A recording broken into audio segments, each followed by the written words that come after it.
ठीक है।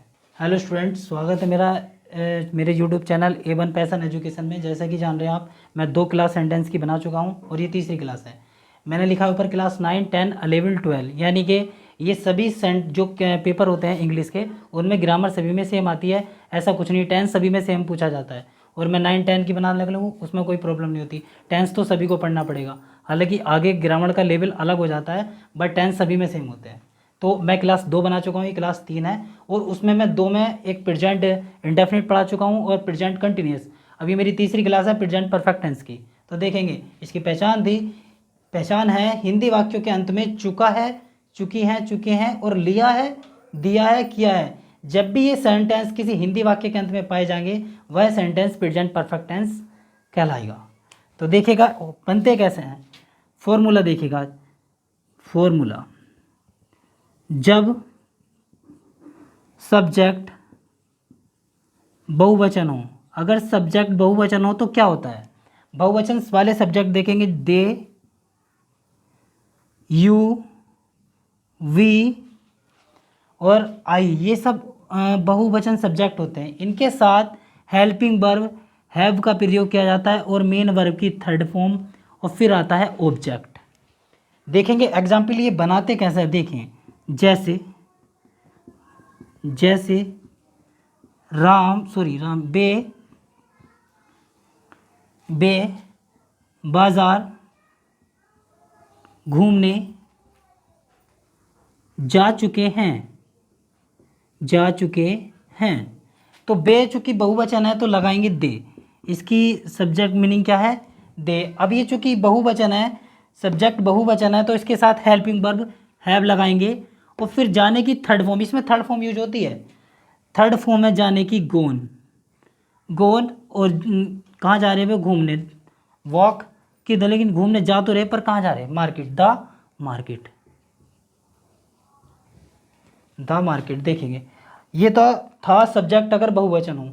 इसी के बेस पे देखेंगे अगर सब्जेक्ट एक वचन हो तो तब व्यवहार कैसा होता है सेंटेंस के साथ। इधर देखेंगे, देखें अगर वाक्य एक वचन हो तो एक वचन कौन कौन से होते हैं, ही, ये वह पुरुषों के लिए मैंने पहली वीडियो में बताया था और दूसरी में भी और तीसरी में बता रहा हूँ। सी, वह होता तो है पर स्त्री जाति के लिए यूज होता है। और इट और एनी नेम, किसी का भी नाम आ जाए वो सब एक वचन कहलाता है। इनके साथ हम हैज और मेन वर्ब का थर्ड फॉर्म और फिर ऑब्जेक्ट का यूज करते हैं। एग्जाम्पल देखेंगे जैसे करके, जैसे सीता बन जा चुकी है। सीता बन जा चुकी है, तो सीता की मीनिंग सीता। देखेंगे सीता चूंकि एक वचन है तो इसके साथ क्या आएगा, हैज। और जाने की थर्ड फॉर्म आएगी गोन। और जा कहाँ रही है, गोन द फॉरेस्ट, ये है। अभी एक वचन के लिए था, ये एक और देख लो सेंटेंस। जैसे राम ने खाना खा लिया है। ये सेंटेंस देखिए, जब भी ये सेंटेंस ऐसा भी हो तो तभी भी समझ जाना कि सेंटेंस प्रेजेंट परफेक्ट का है। तो राम की मीनिंग डालें, राम एक वचन है तो इसके साथ है जाएगा और इसकी थर्ड फॉर्म होगी इटन। और क्या खा रहा है वो, खाना, द फूड। ये सेंटेंस हो गया। अब देखिए अगर सेंटेंस हमसे नेगेटिव पूछा जाए, अब आप जान चुके हैं एक वचन के साथ क्या व्यवहार होगा और बहुवचन के साथ क्या होगा। अब तो अफर्मेटिव ये साधारण वाक्य थे, तो ये मैंने बताया साधारण ऐसे बनेंगे। नेगेटिव पूछे तो वो कैसे बनेंगे, ध्यान दे सभी बच्चे। अगर सेंटेंस में नेगेटिव सेंटेंस देखिएगा, नेगेटिव में होता क्या है, बस नहीं जुड़ जाता है। जब वाक्य में नहीं आ जाए तो वाक्य नेगेटिव टेंस कहलाते हैं। कहलाते हैं। निगेटिव किसे कहते हैं? तो निगेटिव जिस वाक्यों में नहीं आ जाता वे सेंटेंस निगेटिव सेंटेंस कहलाते हैं। तो देखेंगे कैसे होता है।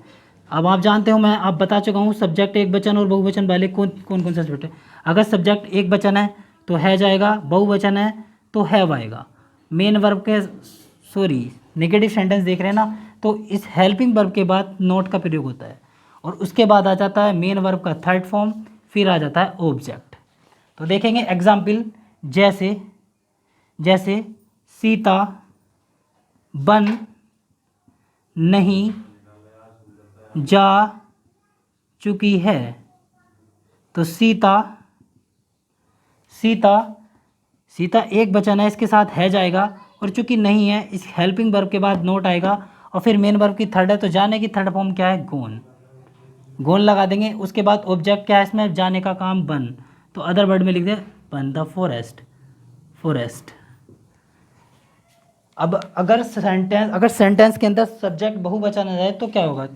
तो कोई डरने की बात नहीं है। बहुवचन अगर आ जाए तो उसके साथ हम हैव लगा देंगे। बाजार घूमने नहीं जा चुके हैं। तो देखेंगे चूंकि बे बहुवचन है, इसके साथ सब्जेक्ट जो है वो हेल्पिंग वर्ब हैव आएगा। अब इसमें नहीं आया तो हेल्पिंग वर्ब के बाद नोट आएगा और जाने की थर्ड फॉर्म क्या है? गोन। थर्ड फॉर्म लगाएंगे गोन। और कहाँ जा रहे हैं वो? घूमने जा तो रहे हैं, पर घूमने भी कहाँ जा रहे हैं? मार्केट। तो वॉक द मार्केट। ये सेंटेंस बहुवचन का बन गया। अब सेंटेंस तुमसे नेगेटिव पूछे तो नेगेटिव सेंटेंस बना लेना। अब नेगेटिव के बाद कोई तुमसे पूछने लगे इंट्रोगेटिव, तो इंट्रोगेटिव कैसे बनते हैं वे भी देखें।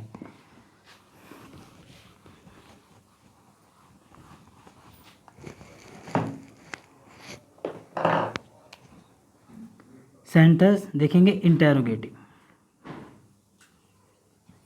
इंटेरोगेटिव सेंटेंस में क्या होता है? कुछ नहीं होता, बस सेंटेंस में क्या क्यों कैसे उस वाक्य हिंदी वाक्य में दिखाई देंगे। जब हिंदी वाक्य में क्या क्यों दिखाई देते हैं तो वह वाक्य क्या कहलाते हैं? इंटरोगेटिव सेंटेंस कहलाते हैं। देखेंगे इंटरोगेटिव वाक्य में देखेंगे, इंटरोगेटिव का फॉर्मूला क्या होता है? फॉर्मूला देखेंगे, इसमें कुछ नहीं होता। क्या क्यों के लिए एंड में क्वेश्चन मार्क का शब्द आता है, इसका फॉर्मूला दे डायरेक्ट। अगर सब्जेक्ट एक वचन या बहुवचन हो तो तुम जानते हो, मैं बता चुका हूँ तुम्हें क्या आएगा। उसके साथ हेल्पिंग वर्ब अगर एक वचन है तो बाहर आ जाएगी हैज, और बहुवचन है तो हेल्पिंग वर्ब बाहर आ जाएगा हैव। उसके बाद प्लस, इसके बाद आएगा मेन वर्ब का थर्ड फॉर्म, फिर आएगा ऑब्जेक्ट यानी अदर वर्ड, और उसके बाद क्वेश्चन मार्क। तो देखेंगे एग्जाम्पल, देखेंगे क्या वह किताब लिख चुका है? क्या वह किताब लिख चुका है? तो देखेंगे क्या वह किताब लिख चुका है, ये बनाएंगे सेंटेंस में। देखें सब्जेक्ट एक वचन है तो इसके साथ आएगा वह किताब लिख चुका है, तो पुरुष है इसके लिए ही आएगा। और मैं बोलता क्या वह किताब लिख चुकी है तो स्त्री, इसके लिए सी आएगा। तो ध्यान रखिए, तो वह आएगा ही और इसके लिए हेल्पिंग वर्ब आएगी हैज, और हैज आने के बाद ये पूर्ण विराम नहीं लगेगा, इसमें क्वेश्चन मार्क लगेगा, सॉरी। और लिखने की थर्ड फॉर्म में रिटर्न डबल टी आएगा। रिटर्न द क्या लिख रहा है वो? बुक। इस प्रकार से हम सभी सेंटेंस बनाएंगे। मैं आपको इस सेंटेंस के अंदर अफर्मेटिव, नेगेटिव और इंटरोगेटिव पढ़ा चुका हूँ। अब मिलते हैं हम अपनी नेक्स्ट वीडियो में। Thank you.